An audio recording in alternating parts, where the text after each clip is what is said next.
Hello guys, welcome to Pakistani we reaction. तो कैसे हैं आप सब? उम्मीद है आप सब खैरियत से होंगे, ठीक होंगे, आबाद होंगे।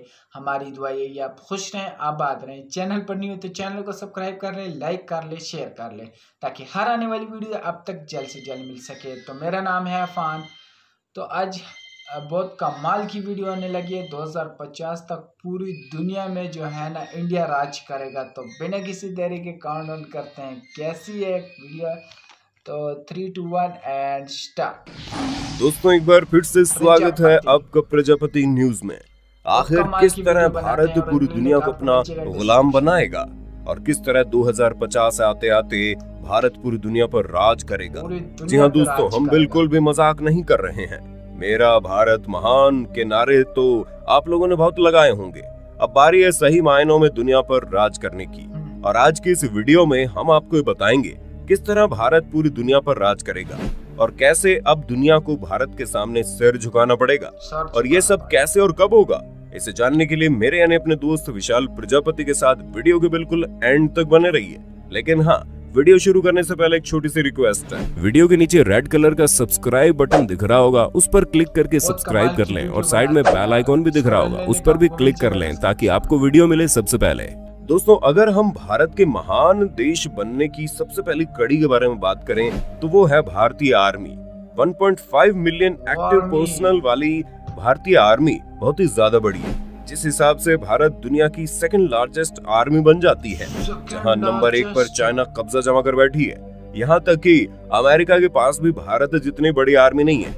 हाँ, हम ये बात मानते हैं कि केवल लोगों की संख्या ज्यादा होने से काम नहीं चलेगा, बल्कि जंग जीतने के लिए बहुत सी चीजें मैटर करती हैं। पर अगर पिछले कुछ सालों से देखा जाए तो भारत ने अपने मिलिट्री पावर दिखाने में कोई कसर नहीं छोड़ी है। जब बात मिलिट्री एयरक्राफ्ट की आती है तो इस मामले में भारत नंबर 4 पर आता है और बैटल टैंक के मामले में भारत 6 नंबर पर है। पर दोस्तों भारत की आदत रही है कि वो हथियारों से ज्यादा हौसलों से जंग जीतता आ रहा है। ऐसे में आने वाले टाइम में कैसे भारत दूसरे देशों की छुट्टी करता है, ये तो देखने वाला होगा। और हम भारत के पास मौजूद न्यूक्लियर वेपन्स को कैसे भूल सकते हैं। पूरी दुनिया में केवल 9 ऐसे देश हैं जिनके ऊपर न्यूक्लियर पावर मौजूद है और भारत भी उन्हीं में से एक है। और अब तो भारत और ज्यादा न्यूक्लियर पावर पर अपनी पकड़ बनाने में लगा हुआ है, जिससे एक चीज तो तय है कि अगर कभी न्यूक्लियर वॉर होती है तो भारत को हरा पाना इतना भी आसान नहीं होने वाला। अब आते हैं इकोनॉमिक कंडीशन पर, क्योंकि किसी भी देश की इकोनॉमिक कंडीशन उस देश की जीडीपी पर डिपेंड करती है। और जिस तेजी से भारत की जीडीपी बढ़ती जा रही है वो काबिले तारीफ है।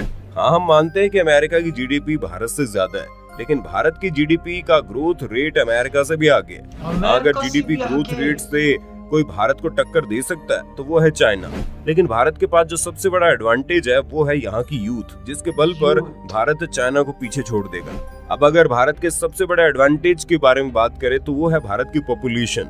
जी हाँ दोस्तों, एक तरफ तो हम भारत की बढ़ती जनसंख्या की वजह से उसे कोसते हैं, वहीं दूसरी तरफ यही जनसंख्या भारत को ऊंचाइयों के शिखर पर ले जाएगी।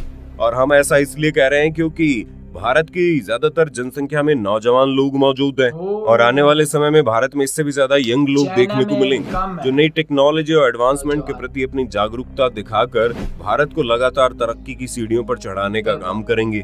क्योंकि दोस्तों एक समय हुआ करता था जब भारत को कृषि प्रधान देश कहा जाता था, जो कि आज भी सच है। हमारे देश की इकोनॉमी का एक बहुत बड़ा हिस्सा एग्रीकल्चर पर डिपेंड करता है, लेकिन भारत सर्विस देने के मामले में भी बहुत आगे है।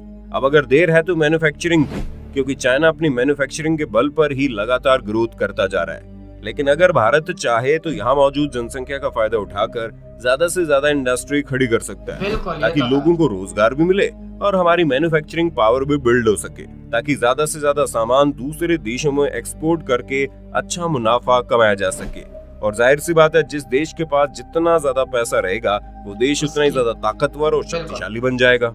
वैसे दोस्तों भारत आने वाले टाइम पर कैसे दुनिया पर राज करेगा, इसका एक बड़ा कारण इसका लार्ज स्केल भी है, जिसका सीधा कनेक्शन भारत की बड़ी जनसंख्या से जुड़ा है। क्योंकि अगर देश में 1% लोगों की भी नौकरी चली जाती है तो देश पर बहुत बड़ा असर पड़ सकता है। लेकिन अगर उन्हीं 1% लोगों को नौकरी मिल जाती है तो बहुत ही बड़े बदलाव देखने को मिलेंगे। ऐसे में चीज तो तय है कि अगर भारत ने अपना विकास करना शुरू कर दिया तो ये डेवलपमेंट चाइना, अमेरिका, जापान जैसे तमाम देशों को पीछे छोड़कर बिल्कुल लार्ज स्केल में आगे बढ़ता चला जाएगा बिल्कुल। और वो दिन दूर नहीं रहेगा कि 2050 तक भारत के सामने सभी देशों को सिर झुकाना पड़ेगा। अब अगर हम भारत की अगली ताकत के बारे में बात करें तो दोस्तों शायद आपको विश्वास नहीं होगा, लेकिन हमारी एंटरटेनमेंट इंडस्ट्री हमारे लिए बहुत ही ज्यादा फायदेमंद साबित हो सकती है, क्योंकि ये बात तो जग जाहिर है कि चाइना हमारे लिए दुनिया की सबसे बड़ी ताकत बनने के बीच में खतरा साबित हो सकता है। और अगर हमें चाइना को हराना है तो दो चीजों पर फोकस करना है। एक तो हमारी यंग जनरेशन पर, क्योंकि चाइना की आबादी में आधे से ज्यादा बूढ़े लोग हैं। ऐसे में अगर चाइना को एक बूढ़ा देश कहा जाए तो गलत नहीं होगा, लेकिन भारत एक जवान देश है जिसके आधे से ज्यादा लोग 18 से 35 साल की उम्र के बीच के, और इस चीज का फायदा उठाकर हम पूरी दुनिया को पछाड़ सकते हैं। और अगर हम दूसरी चीज के बारे में बात करें तो दोस्तों वो और कुछ नहीं बल्कि हमारी एंटरटेनमेंट इंडस्ट्री है जो तेजी से ग्रो कर रही है। अब तो बॉलीवुड की चर्चाएं हॉलीवुड के साथ होने लगी है। हाँ, अभी भी बॉलीवुड को काफी कुछ सीखने की जरूरत है, लेकिन अगर हॉलीवुड के बाद किसी का नंबर आता है तो वो बॉलीवुड ही है। और सिर्फ फिल्म इंडस्ट्री नहीं बल्कि पूरे एंटरटेनमेंट वर्ल्ड में भारत अच्छा परफॉर्मेंस दे रहा है। अब अगर भारत की आगे बढ़ने के अगले कारण की बात करें तो दोस्तों वो है हमारे भारत की आजादी, क्योंकि भारत दुनिया की सबसे बड़ी डेमोक्रेसी है और चाइना ना ही डेमोक्रेसी है ना ही उसे अपने देश को इतना ज्यादा आजाद बनाना है, जिसकी वजह से वहाँ पर जो लोग अपनी लीग से हटकर कुछ करना चाहते हैं तो वो कर ही नहीं पाते, और ये चीज देश को अलग अलग एक्टिविटीज में आगे बढ़ने से रोकती है। जबकि भारत एक पूरी तरह से आजाद देश है और आने वाले समय में देश की आजादी लोगों के सिर चढ़कर बोलेगी।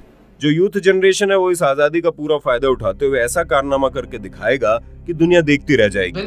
अब दोस्तों भारत के सबसे शक्तिशाली देश बनने के पीछे का जो सबसे बड़ा कारण है वो है हमारे भारत का अंडरडॉग रहना, यानी कि छुपा रुस्तम होना। भारत को पूरी दुनिया एक ऐसे देश के नजरिए से देखती है जहां लोगों के अंदर कला और संस्कृति जैसी चीजें हैं, लेकिन ये देश गरीब है। ये लोग धर्म और जाति के नाम पर लड़ने लगते हैं, इसलिए देश आगे नहीं बढ़ेगा। लेकिन लोगों की इसी सोच को झुठलाते हुए भारत धीरे धीरे तरक्की की सीढ़ियां चढ़ता जाएगा और एक दिन भारत इतना ज्यादा ताकतवर बन जाएगा कि पूरी दुनिया सोचती रह जाएगी। आपका इन सब चीजों पर क्या कहना है कमेंट में फटाफट लिख भेजिए और चैनल को सब्सक्राइब करना ना। यार वाकई यार जैसे जैसे इंडिया बढ़ रहा है, क्योंकि जो यूथ है, जो जवान नस्ल है वो जो है ना चाइना की जो है ना वो बूढ़ी होती जा रही है और इंडिया की जो है ना वो नौजवान नस्ल होती है। और इसकी आर्मी आप चेक करो, उसकी जो आर्मी पे पैसा उड़ा रही है, पानी की तरह पैसा बहा रही है। इसकी फौज चेक करो 2050 क्या, मैं तो कहता हूँ 2025 तक 26 तक जो है ना ये सबसे नंबर 1 पे हो जाएगी। इंडिया जो है ना सबसे नंबर 1 पे हो जाएगा, क्योंकि और अमेरिका जैसे मुल्क की जो ग्रोथिंग है, उसकी जो अमाउंट है वो इतनी नहीं ऊपर हो रही जितना इंडिया की हो रही है। ऐसे बहुत से कारण है, जैसे जो है ना पहले इंडिया धर्म के उस पर जो है ना एक दूसरे के साथ फाइट करते थे, एक दूसरे के साथ लड़ते थे, लेकिन अभी जो है ना वो संभल गए हैं। हर देश का जो है ना मुसलमानों के लिए अलग एक मस्जिदें हैं, इतना पाकिस्तान में मस्जिदें नहीं है जितनी इंडिया में है। क्रिश्चियन आप चेक कर लो, इंडिया में सबसे ज़्यादा है। और भी कई देश हैं जहां वो इंडिया में रहते हैं और काफ़ी ज़्यादा खुश है, पाकिस्तान से तो हद से ज़्यादा खुश हैं। और हर बंदे की कोशिश है कि मैं अभी इंडिया जाऊं, क्योंकि इंडिया एक बहुत बदल चुका है और हर जो है ना नौजवान नस्ल को जो है ना वो इंडिया की सोच ऐसी है कि वो बदल रहा है। हर एक चीज़ में, हर एक फील्ड में जो है ना इंडिया आगे बढ़ता जा रहा है। तो आपका क्या कहना है कमेंट सेक्शन में ज़रूर बताएं। ऐसी इंडिया बढ़ता रहे, चढ़ता रहे, हमारी यही दुआ है। तो आपका क्या कहना है कमेंट सेक्शन में ज़रूर बताएं। तो आज के लिए इतना ही, और आपकी ज़्यादा से ज़्यादा सपोर्ट की ज़रूरत है। इस चैनल को ले जाएं यार आगे। आप इंडियंस जो है ना वो बहुत ज़्यादा जो है ना एक दूसरे के साथ इतना वो करते हैं, हमारे इस चैनल को भी आगे पहुँचाएं। तो आज के लिए इतना ही, तब तक के लिए अपना ख्याल रखिएगा, बाय।